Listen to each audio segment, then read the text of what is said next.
Here we are with another Nacho Tuesday. This would be our fourth episode.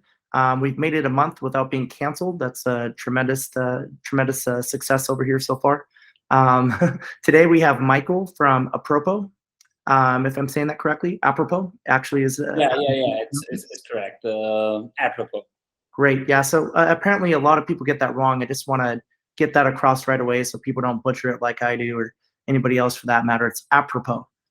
Yeah, but no problem. Everybody, not everyone spells it correctly, so we kind of got used to it. So no harm done. Don't worry. Oh, let it all out, man. It's your brand, so we definitely want to make sure that everybody yes, definitely speaks their company name clearly. No problem. When they broadcast it in CNBS, I'll make sure they spell it correctly.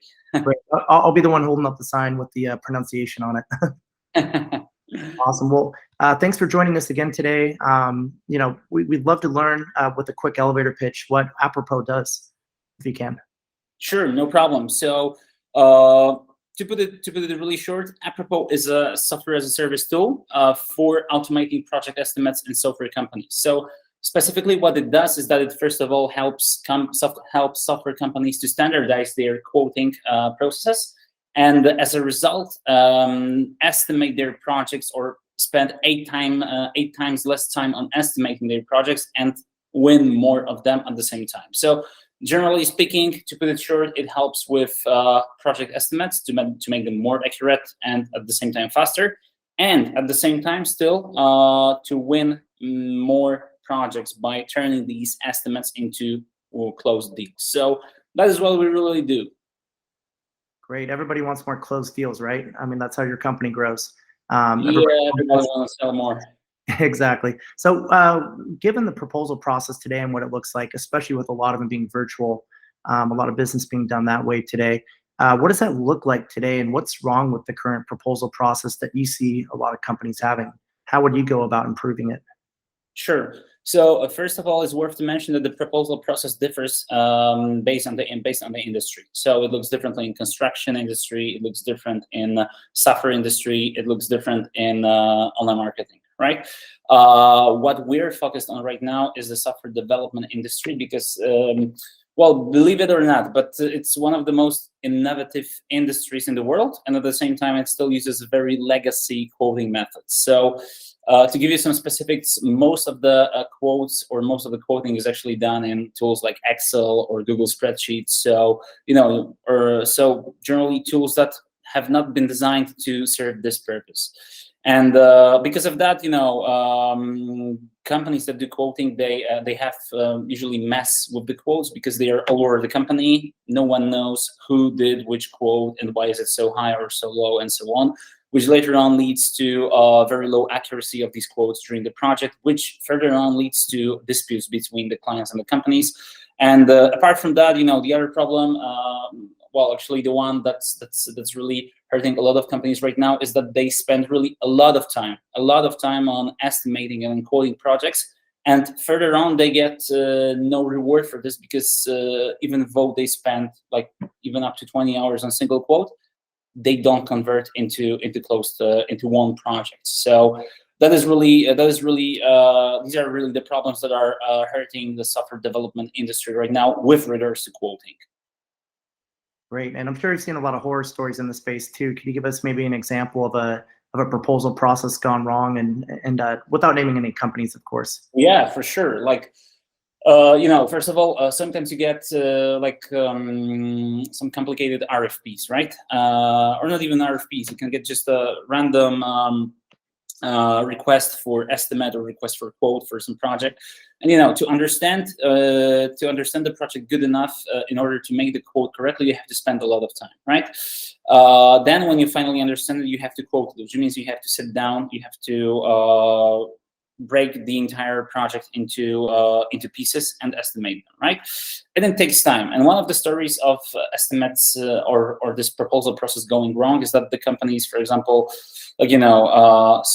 gather the entire team of 2, 3, 4 developers, business analysts, salesmen, and so on and so forth. They spend like 2, 3, 4 days on estimating the project, so quite a decent amount of time.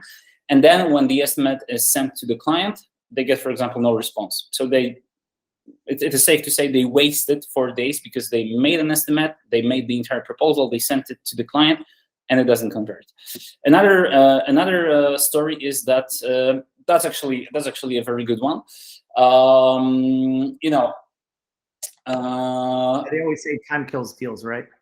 Yeah, that is exactly what I'm about to say right now. Because when you're selling, it's very important to get on so-called pole position in the race for the client. Because how it works is that if you try to make the proposal too perfect and spend 2 weeks on it and send it to the client, you'll get no response, because as you were preparing the proposal, there were some other companies that didn't do this proposal as perfectly as you, but they were quicker. So while you are sending the proposal to the client, he is already having chats with 3 or 4 companies that sent him the proposal that was less perfect, more high level, but they did it after 2 or 3 business days, right? So he's already long time involved into conversations with them and is not really interested to start from scratch with yet another company.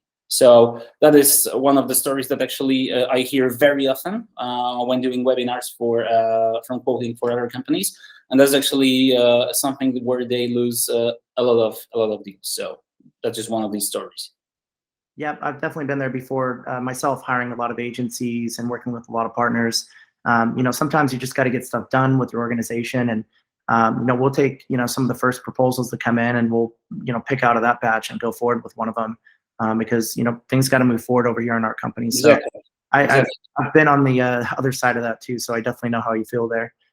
So we'd love to learn about Apropo and how you guys would help solve that problem a little bit better. I know you expanded on it in your initial elevator pitch, but we'd love to learn about the process that you guys bring to your customers and potentially other customers in the future to help optimize their proposal process.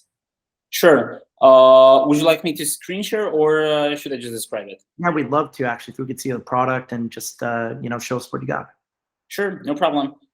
Just give me a moment, then I'll have to log into my demo account. Okay, let's just say you should be seeing my screen now. Is that safe to say? Yeah, we can see it now. Okay, cool. So just let me log into some demo account, like for example this one, and generally how it works. Let's say that you have a client who wants to develop an event portal, right? Normally, what you would have to do is that you would have to now start thinking, okay, what does event portal include? And what you do here is that you actually create a project. Let's call it event portal. You choose the work types. We know it's a web application, so front end, back end, project management, oopsie, and QA. And then you select a template. And what is a template will be self-explanatory in like 10 seconds from now. Let me just check if I have something related to that. Yes, there it is. These are meant to make it easy for anybody to just get up and running, because you've already thought through a lot of the potential proposal. Exactly. Exactly, but still, you don't have to limit yourself to them. You can even start your project from scratch. But here we are. We created an estimate basing on event application template, and here's what we receive. It's already halfway ready estimate with divided into features typical for event portal. So user portal, event creator portal, and admin panel, all of them having typical functionalities for this type of application together with their estimates. And now the great thing is that you don't have to, with Apropo, you don't have to reinvent the wheel, and you can just update this code using reusable components. For example, we know that our clients wants to allow the users to buy the tickets. So let me just type in if we have something called tickets. We do have. And when I add it in, as you see, it gets added with this user story gets added with all the features that are required to develop it together with their estimates, thanks to the library feature. Because here is where we actually create these components and where we reuse them. So all in all, that is how it mostly works. And now, of course, when you have this estimate created, you want to share it with your client. Before you do it, however, you don't want it to look like it's like it's shared from some third-party software, but you make it looking like it's being shared from your company. So you just apply the branding and share it with your client. And here's actually how it looks like. Do you still see my screen or not? Yes, I certainly do. And I have a question. When you signed up with NachoNacho, did you guys use this proposal process? Not sure what you mean. Oh, when you signed up with NachoNacho to list your product in our marketplace, tell me we use this proposal process to get everything up and running, right? I'm still not getting it. Oh, sorry. When you signed up and partnered with NachoNacho to list your product, did you guys use this for setting up any proposals or anything between our Oh companies? yeah, definitely. Like it's not even us who use it. It's our clients who use it already, because we have quite a lot of software companies from Europe using it already, bigger and smaller. So they already use it for submitting proposals. Great. Okay. All in all, that is how you see the proposal. So that is from the client perspective. What is cool that as a client, I can now expand it. So, it provides much better customer experience than most of the Excel forms. I can expand it. I can do cool things like, for example, turning on and off some features. So if I come to a conclusion that I don't really want to have purchasing tickets because I don't have a budget for it, I can turn it off and on, and it gets deducted from the price. So as you can see, I can just play with this estimate. And what is cool at the end of the company is that while I do it, a little magic happens, because this is the estimate that I have just created. And when I go here and click view recordings, I see that someone is actually browsing for this proposal right now. And when I click on this, I'll see the actions that I literally just did on this proposal. So when you're a salesman and when you're sending a proposal to your client, you finally get an answer in real time, what is happening with this proposal, what your client is doing, where he is looking. And that gives you a lot of knowledge that you can later on use to see how your client was working with it, and therefore adjust your further sales strategy. So that is really how it works. A long story short, to sum it up real quickly, we put all the quotes of the company in one place and make it much easier to collaborate. The companies don't have to reinvent the wheel. They can save repeatable quote components and project templates and use them in the future. And they can later on, because of that, they can save a lot of time on preparing the estimates and make them more accurate. And finally, they can share them with the client with great customer experience. And when the client accepts it, they can, we have an integration with Jira, so they can create a full project backlog with all the estimates assigned in Jira with literally 3 clicks. So yeah, that is how it works. It's very neat. Yeah, I'd love to see it. I'd love to see it live there. That was great. Is there any great behind the scenes stories from the founding of your company? Maybe where you guys got the idea from, or anything that that might not be out there on your general marketing pages that people love to hear these kind of stories. So. Sure. So I'll give you 2 real quickly. The first one is actually answer to your question, how we invented it. So me and my co-founder and our current CTO, Janusz Kozioł, we were working in one of the leading Polish software development companies. And he was working in development department, so he was the one doing the estimate, and I worked in sales. So I was the guy, pitching to the clients. And let's say we were working on the totally opposite sides of each other, because I always wanted the quotes to be done quickly and very accurately and so on. And he always wanted them to include all the possible risk, be done very accurately, and to spend some time. So we were on the totally opposite side of exactly of this competition. And yeah, but we were cooperating with each other. And at some point, that was actually a cool thing, because later on I left this company and I went to work to other company, but we still were in good relationship. So one day we just called each other and say, hey, let's go for a beer. So we sat down, we had a few pints, and then Janusz says to me, hey, I've been thinking about the startup idea recently. And you know what? I'll just tell it to you in a few moments. And I told him, yeah, I was also thinking about one startup idea that I wanted to talk to you about, in the past days. So then Janusz revealed that he was actually thinking about Apropo and about developing a software that helps with proposals. And I was thinking exactly the same. So we kind of got the same idea and then invented the same thing, but in totally different places without communicating to each other. So that's one story. And the other one, which is a bit cooler, is that when we were trying to get our first funding, which was a government-backed up grant in Poland. We had to go to Warsaw, which is the capital of Poland, and pitch our idea to the panel of experts. And the thing is that in our presentation we had the artificial intelligence that we're heavily based on AI and so on, which was between you and me like BS. We didn't really have we had literally zero artificial intelligence at the time, right? And we didn't even know how to really develop it, right? And all the night before, because when we were in the hotel, Janusz was praying, God, please let them not ask us about the AI. Let them not ask about AI. They can ask about everything but AI, right? And the next day, we get on the panel with the experts. First question. So we see, guys, that you have AI incorporated into your project. Can you tell us a little bit more about it? So specifically, what solutions do you use, and so on and so forth? And I look at Janusz. Yeah, and I look at Janusz. He got instantly pale. I was just I started kind of freaking out that he will faint or something. So I took this question and I started explaining it in a bit more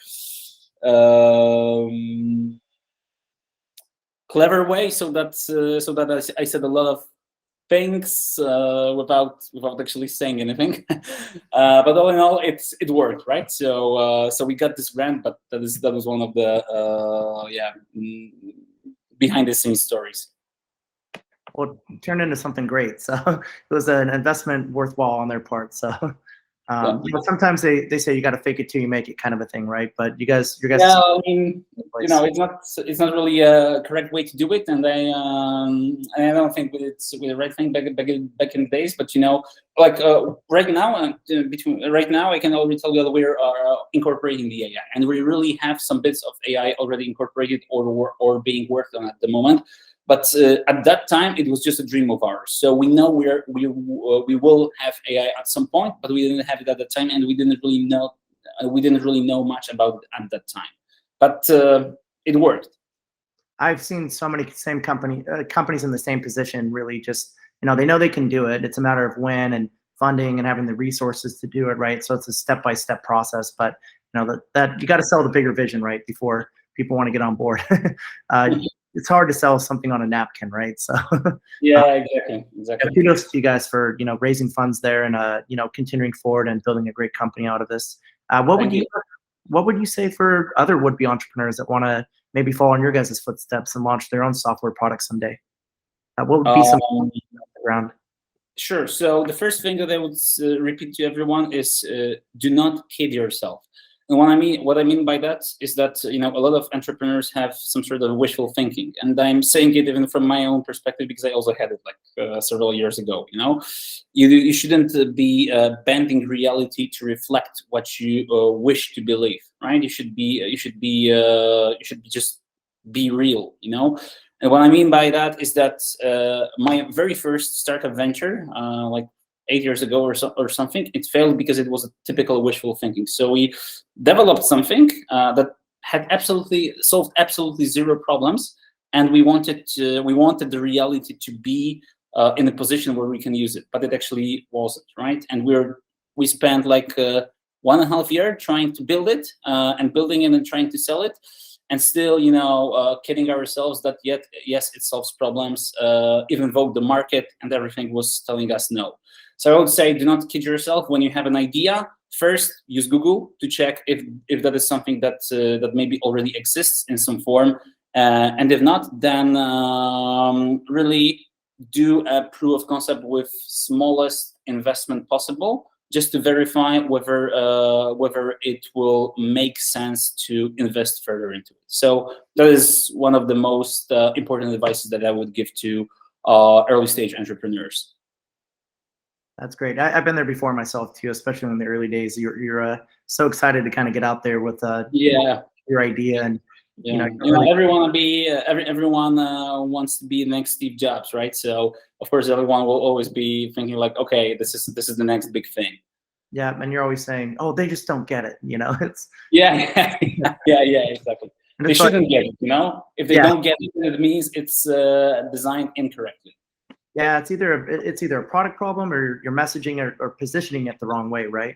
Exactly. I've seen that happen with so many entrepreneurs. Honestly, I don't think anybody would be a real entrepreneur if they haven't had that problem before.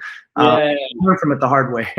yeah, exactly. You know, although if I would, if I'd have to choose, I'd prefer not wasting 1.5 years of my life on my very first venture, just because I kidded myself, right? I always say that, too, but in retrospect, I kind of appreciate that I did it.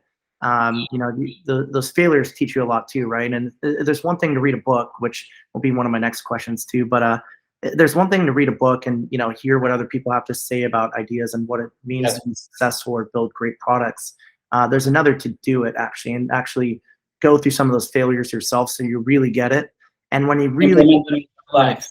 yeah, it sticks with you in the heart, So the next product you do, you say, okay, am I being objective with myself here? Is there a real big customer problem here, like a customer problem here? Is there a lot of people with this problem? Are they willing to pay money for it? Do I have the ability to solve this problem for them? If so, I think I might have an idea, Exactly, exactly. That's much way better. That's much better way to approach it. And by the way, what was your first venture in which you failed? The one Um, that you just talked about. we had this like way back in the day. We wanted to do this like nightlife app to like connect people with like events locally and all that kind of stuff. And that was exactly the same venture of mine that I told you about. So we also invented an app that would give discounts to people in nightclubs, and we thought it's like the next Uber or something. Well, hey, when you're in college, that's like sounds like the coolest app idea, right? Yeah, exactly. I think everybody in college had that app idea too. I had another one too that was creating a book exchange because the book programs at these colleges was just a complete ripoff. And I just didn't know anything about software development or building products. So we tried to run it from a Facebook group or something. This was in like early 2005 maybe. Like Facebook was pretty young, and we're like, yeah, we'll build a business around this Facebook group instead of building a website. In retrospect, which would have been great, to build like a marketplace where people can list one of their books from the quarter before and sell it. They'll still make more money selling it directly to another student than selling it back to the bookstore, and then the bookstore marking it up again and then selling it back to people. Eventually, somebody ended up solving that problem, but there was an actual customer problem there, but our execution was just really bad. So, yeah, but probably taught you a lot, huh? Oh yeah, totally. And I don't regret any of that stuff for a moment. Yeah, learned a lot from it. And most people just, they just don't take that first step, right? And because they're afraid to fail. And honestly, it's all part of the process. So nothing to be scared of there.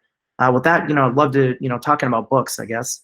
Do you have any favorite books that you're reading right now, or anything you'd recommend for people that they can learn from and hopefully apply the concepts in the real world and see if they actually work for them?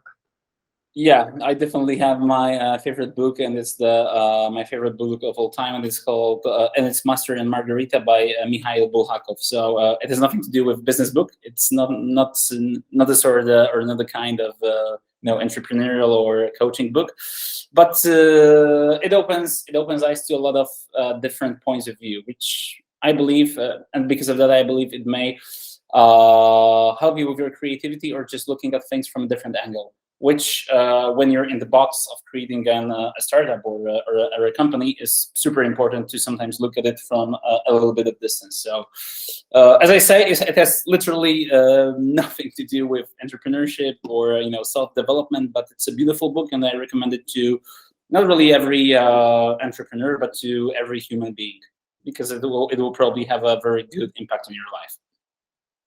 That's great. Yeah, actually, surprisingly, I've gotten a lot of the same answers from a lot of other entrepreneurs. A lot of those business books really just regurgitate a lot of the same information. And now I use an app called Blinkist to kind of get the 15-minute, quick audio book on any of those books. And if I really like it, I'll grab one. But at the end of the day, being successful and even happy, actually, which is even more important than being successful, I think, it's about being in business for people. Being in business because you're happy doing it. It's not about the money. Exactly. Having a decided. Yeah, go ahead. I was just confirming what you said, and adding to it that, in my opinion, money should be the side effect of doing things that you like, that you want to do, and because you like to do them, and because you're good at them, you're doing them good, right? But I always believe that if your only motivation is money, then you're probably ain't gonna get it right. Probably I would be denied by a lot of Wall Street guys, but yeah, that's what I believe in.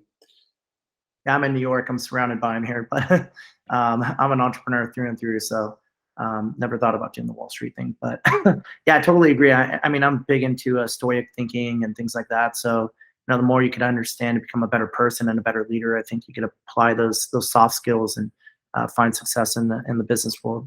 And enjoy the ride while you're doing it too, which is more important than money. I also find it more important. So to be happy rather than be successful. I mean, both things can go in pair or simultaneously. But if I'd have to choose, I'd choose being happy for sure. And I found that the people that really love what they do never really work a day in their life. So that's a very nice thing. Yep.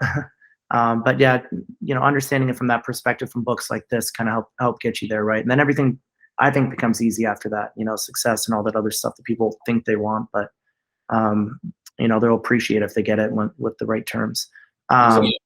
Any last thoughts that you would like to get across about Apropo and what you want people to walk away with from this interview, to know about your product and why they should pick you over their archaic proposal process that they're using today? Well, primarily because we are answer to most of your pains related to project estimates, if you're in software industry, of course. So if you have any pains related to project estimates and budget tracking, there's 90% of chance that we can address most of them, and that is why you should I believe give it a try. If you don't like it, fine, no problem. We'll get to the point when you'll like it in like 1 or 2 years, because our backlog is full of cool features. But it already helps a lot of companies that are setting a benchmark in this industry. So yeah, I believe that's a great testimony. And of course, I'm the CEO of the company, so I will always say it's great. But you don't have to believe me, but you can check it out and decide for yourself.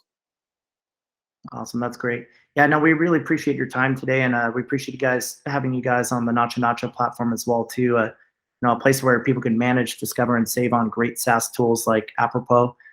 You guys can find it today in our marketplace at NachoNacho.com. Michael's built a great company here, and I'm excited to see the future for your company and what your product can do for our customers and other people around the world. Once again, I really appreciate your time today, and we look forward to growing our businesses together. Thank you, Andy, and let me repay you by saying the same. So likewise, I really appreciate your time, especially that we had so many troubles in finding the right slot in the calendar to finally make it happen. We are really happy to be on NachoNacho, and that's really great. And by the way, I also like your platform very much, and there is a very big chance that at some point we'll be implementing it in Apropo, because we're already using quite a few other SaaS tools that helps us, and managing the subscriptions of them is becoming more and more painful every month.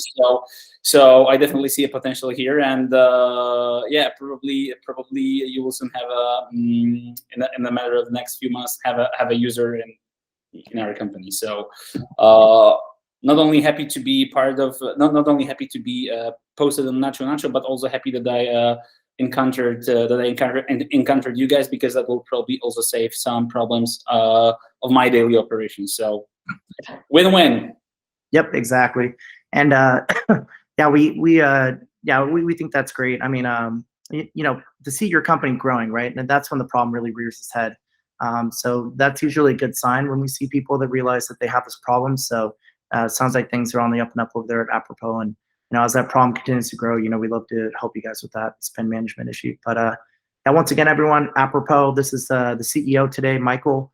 Thanks again for the time, and check it out on the NachoNacho marketplace. And thanks again.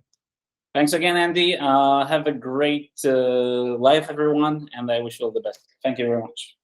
Great. And then we'll cut after this. Now it's just you and me. We're recording still, but I'll just have all this stuff edited out. So sure. But yeah, really appreciate it once again, Michael. I know I got sick last week, and you're running a company. No, it was a nightmare. I really felt bad because last time when we had to reschedule, because I remember that I was writing you, hey man, this is like the safe. This is the safe slot for me. and there is really low chance that something will pop in my calendar, and it actually did. So I was like, no, like this man is gonna either reject me or stop replying to me at some point. Then I'm like, oh, I'm sick today. I still kind of have the cough too, by the way, if you can't tell. I've been holding it back the whole meeting, but I don't want to postpone and waste too much time. It wasn't too bad though, but last week it was just horrible though. So I'm like, I can't give this guy a interview where I'm just coughing, hacking the whole time. So yeah, I understand, but no problem at all, and I'm really grateful for this opportunity. So thank you for this, and by the way, I really mean it about NachoNacho, because we are using more and more SaaS tools every day. And it's becoming more and more painful to remember which subscription is where, and not to lose money because of it. Awesome. By the way, do you know how I met? Please remind me the name of the CEO of NachoNacho. Sanjay. Yeah. What? Sanjay. You know how I met him? How'd you meet him actually? He actually met me because we were exactly 1 year ago in a web summit in Lisbon. And I was just, we had our stand with Apropo, and I had this little billboard of ours. And after the last day, I was going to the hotel with this billboard, in the metro, and using the subway. Yeah. Which word do you use in America? Subway or underground? Subway. Some people use the underground too. We get a lot of Brits coming over here, so they kind of bring some of the terminology. Yeah. Okay, so I was going back to my hotel using Subway, and I was just carrying the sign, this big sign with Apropo under my left hand, and Sanjay just started asking me if I was on Web Summit, because he was going to his hotel using the same subway, the same subway train. So we just started talking in the subway, and we immediately exchanged our contacts on LinkedIn. So that's really how I met him. So that's great. Small world, huh? Yeah. A lot of people, I've started letting my network know that I'm working with NachoNacho, running the marketing, and a lot of people know Sanjay, and a lot of people, in his network know me apparently. So it's a really small world out there. But I got to tell you, he's generally very, passionate about, helping startups, and he would be the guy to start a conversation with somebody that looks like they're doing something cool. So I'm the same way myself too. We're both Sanjay and I are lifelong entrepreneurs. So we've won some, we've lost some, but we could see an entrepreneur when we see him in public. So holding a sign helps certainly. So I'm going back with a subway. Exactly. Instead of limo. Yep. Awesome. Well, that's a good story. We could have brought that one out too. Awesome. Well, Michael, I know you're busy, and I appreciate your time. Really, it's probably getting late over there too. So, once again, it's great, connecting with you. And thank you. Likewise, I really appreciate your time and this opportunity. Thank you for this opportunity. I'm really grateful for it. Thanks, bud. Take care. Thanks, bye.